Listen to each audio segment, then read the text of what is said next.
50.000 dolarlık elbise, değerli saat, güler yüzlü ama herkes kaybetti. İstanbul'da güveni satarak yaşayan bir adamdı. İnsanlara en çok duymak istediklerini fısıldıyordu. O adama baktığınızda şüphe etmek mümkün değildi. Görünüşüyle insanları zaten satın almıştı. Geride hiçbir iz bırakmamıştı. 62 mağdur, neredeyse 3 milyon dolarlık vurgun. Cevat'ın işlediği suçlar yüzünden 5 masum insan mahkum edilmiş, yıllarca hapiste kalmıştı. Komiser o dosyayı açınca anladı. Karşısındaki sıradan bir suçlu değildi. Bu bambaşka biriydi. Bu bir akıl oyunuydu. Oyunu kuran adam her hamlesini günler öncesinden planlıyordu. Komiserin gözlerinde bambaşka bir ateş yanıyordu. Masum insanlar yıllardır hapiste yatıyordu. İki adam birbirini hiç tanımadan görünmez bir çizgide buluşmaya doğru adım adım ilerliyordu. Şimdi sizi paranın aklını nasıl çeldiğini gösteren bir yolculuğa çıkaracağım. Tebessümle izleyeceksiniz. Merhaba dostlar. Bugün size suç dünyasının en sıra dışı karakterlerinden birini anlatacağım. Onun hikayesi ne silahla ne de tehditle ilgili. Tamamen zekayla, sözle ve insanın en zayıf noktasıyla, yani açgözlülükle ilgili. Lütfen yanlış anlamayın, bu adamı övdüğümü sanmayın ama onun nasıl çalıştığını bilmek sizi gelecekte benzer tuzaklardan koruyabilir. Şimdi her şeyin nasıl başladığına bakalım. Cevat Yalçın avını rastgele seçmezdi. Günler boyunca bir bölgeyi izler, kimin parası olduğunu, kimin nasıl bir insan olduğunu öğrenirdi. O gün gözüne kestirdiği kişi, büyük bir iş anında kumaş ticareti yapan Rıfat Bey'di. Rıfat dürüst, çalışkan ama biraz da hırslı bir tüccardı. Cevat, onun bütün zayıf noktalarını çoktan haritalamıştı bile. Önce hedefin yanındaki esnafı incelerdi. Rıfat'ın dükkanının karşısında küçük bir büfe vardı. Cevat, o büfeci ile ilgili her şeyi öğrendi. Adını, mesleğini, ailesini. Çünkü onun planında bu küçük detay kapıyı açan altın anahtardı. İnsan, tanıdığı birinin yakınına güvenir. Cevat da işte tam bu güveni satın almak üzereydi. Hem de tek kuruş ödemeden. O sabah Cevat, Rıfat'ın dükkanına geldi. Kapıdaki görevliye gülümseyerek, gümrük müdür muavini Selimcan geldi deyin diye fısıldadı. Bir de ekledi, karşıdaki büfeci benim dayım olur. Görevli içeri koştu. Efendim, yan komşumuzun yeğeni gelmiş, gümrük müdür muaviniymiş, sizinle görüşmek istiyor dedi. Rıfat, komşusunun yeğenini geri çeviremezdi. Buyur edin dedi ve tuzağın ilk kapısı kendi eliyle açılmış oldu. Cevat içeri girdiğinde Rıfat'ın gözleri ister istemez onun kıyafetine takıldı. O kusursuz takım, o pırıl pırıl saat. Karşısında ciddi, ağırbaşlı, son derece kibar bir devlet adamı görüyordu. Cevat, dayıma uğramışken sizi de gördüm dedi. Kumaş işi yaptığınızı duydum. Tam da size göre bir fırsatım var. Rıfat'ın içinde küçük bir merak kıvılcımı çoktan tutuşmuştu bile. Cevat anlatmaya başladı. Havalimanının gümrük depolarında sahibi çıkmayan 500 ton birinci sınıf kumaş varmış. Bugün son gün ihaleye çıkıyormuş. Tesadüfen sizi gördüm, kaçırmayın dedi. Rıfat'ın kalbi hızlandı. 500 ton kumaş, hayal bile edemeyeceği bir miktardı. Cevat ise hiç acele etmiyor, her cümleyi tane tane güven veren bir sesle döşüyordu. Çünkü o, sabrın en büyük tuzak olduğunu biliyordu. Sonra rakamlar geldi. Piyasada kumaşın metresi 100 liraydı. Cevat ise, biz 80 liradan ihaleye çıkıyoruz, en fazla 87'ye alırsınız dedi. Aradaki 13 liralık fark, 500 tonla çarpıldığında insanı bir gecede zengin edecek bir servete dönüşüyordu. Her şey o kadar uyumlu, o kadar mantıklı anlatılmıştı ki Rıfat'ın aklında tek bir soru bile kalmamıştı. Şimdi durup bir düşünün. Karşınıza böyle kibar, böyle varlıklı bir adam çıksa ve size bir gecede zengin olacağınızı söylese, siz ne yapardınız? Bu teklife inanır mıydınız yoksa şüphelenir miydiniz? Düşüncelerinizi yorumlara mutlaka yazın. Çünkü bu hikayenin asıl dersi tam da burada gizli. Unutmayın, açgözlülük aklın önüne perde çeker. Ucuz paranın peşine düşen göz gerçeği göremez olur. Cevat planının son adımına geçti. İhale bedeli olarak 50.000 doları bugün öğlene kadar vezneye yatırmanız gerek dedi. Ama önce gelin malı kendi gözünüzle görün. Böylece Rıfat'ın aklındaki son şüphe de silinecekti. Çünkü insan gördüğüne inanır. Cevat ise ona hiçbir zaman göremeyeceği bir malı göstermeye götürüyordu. Saate baktı, vakit daralıyordu. Tam da istediği gibi. 3 kişi yola çıktılar. Önde Rıfat'ın şoförü Yusuf, arkada Cevat ve Rıfat. Cevat yol boyunca Rıfat'a iltifatlar yağdırıyor, ona Rıfatçığım diye sesleniyordu. Sanki 20 yıllık dostlardı. Araba havalimanına yaklaşırken Cevat'ın asıl amacı çoktan başka bir yöne kaymıştı. Çünkü onun planında sadece Rıfat değil, o direksiyondaki sessiz şoför Yusuf da önemli bir rol oynayacaktı. Havalimanına vardıklarında Cevat, Rıfat'ı arabadan indirdi. "Siz gidin 5 numaralı ambardaki malı görün," dedi. "Gümrük müdür muavini Selimcan yolladı deyin, sizi içeri alırlar." Saat 2'ye 20 vardı. Cevat zamanı öyle ustaca ayarlamıştı ki, Rıfat hem malı görüp hem de öğlene kadar parayı yatırmak için kıvranacaktı. Telaş, insanın düşünmesini engelleyen en güçlü zehirdir. Ve Rıfat artık telaş içindeydi. Rıfat uzaklaşınca, arabada Cevat ile şoför Yusuf yalnız kaldı. İşte şimdi oyunun ikinci perdesi başlıyordu. Cevat öne doğru eğildi ve sıcak bir sohbete girişti. "Rıfat'la çok eski dostuz," dedi. "Beraber iş yapıyoruz, yurt dışına gidiyoruz." Yusuf, patronunun bu kibar, zengin dostuna hayran kalmıştı bile.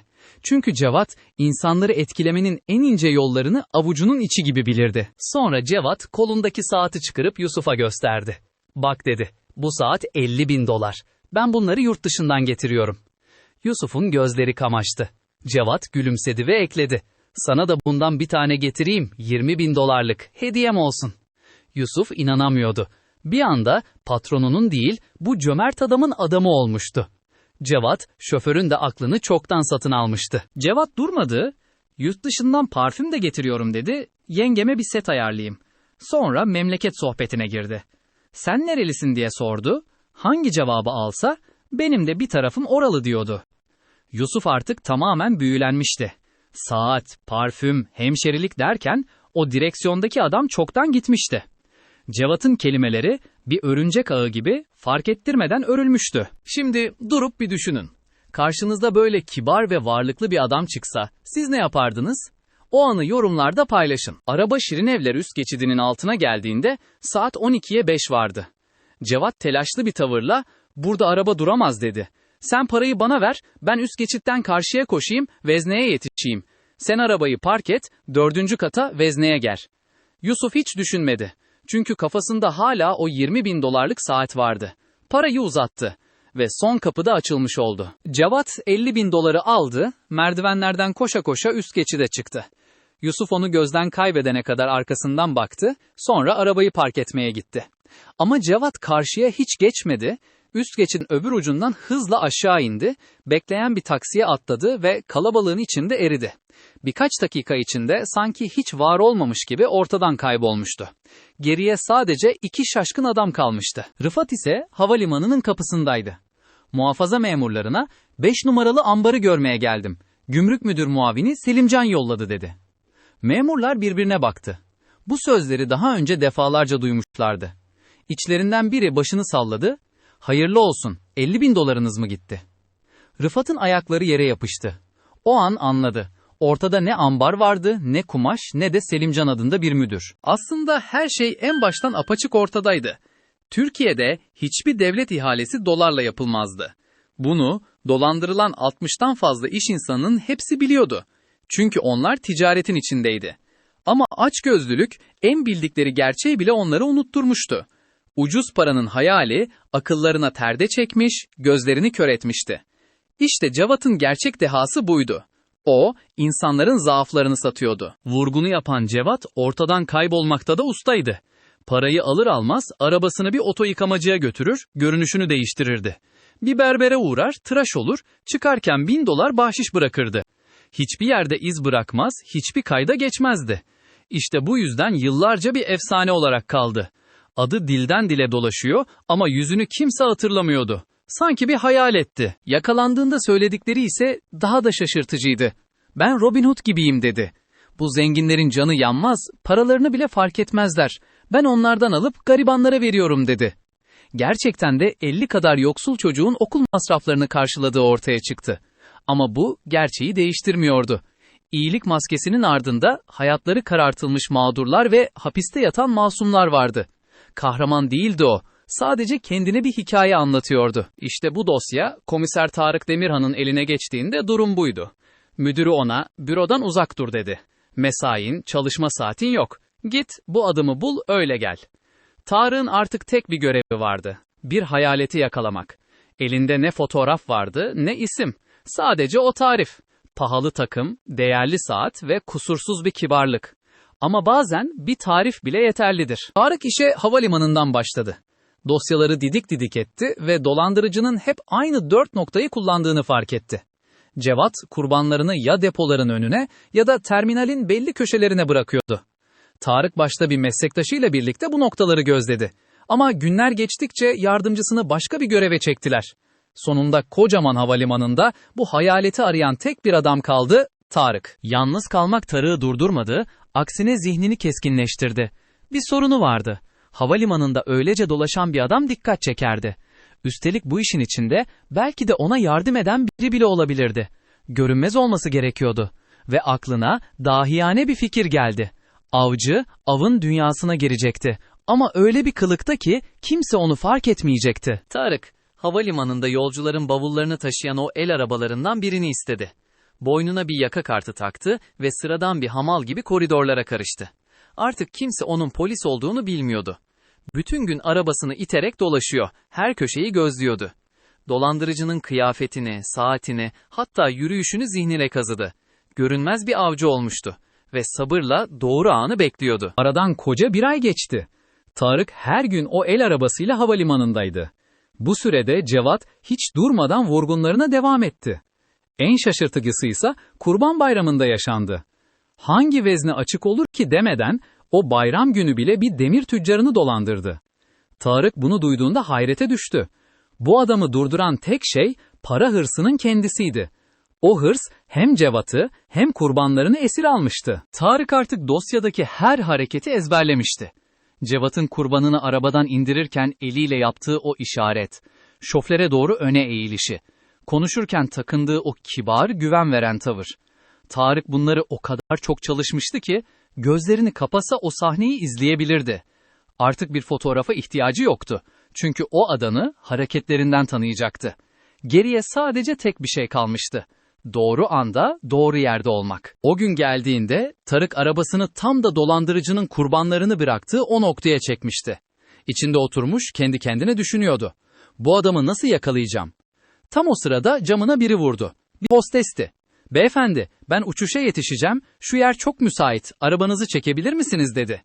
Tarık tam cevap verecekti ki, gözünün ucu yoldan geçen bir arabaya takıldı. Ve kalbi bir an durdu. 10 metre ötede duran arabanın arka koltuğundaki adam, öne doğru eğilmiş, eliyle o işareti yapıyordu.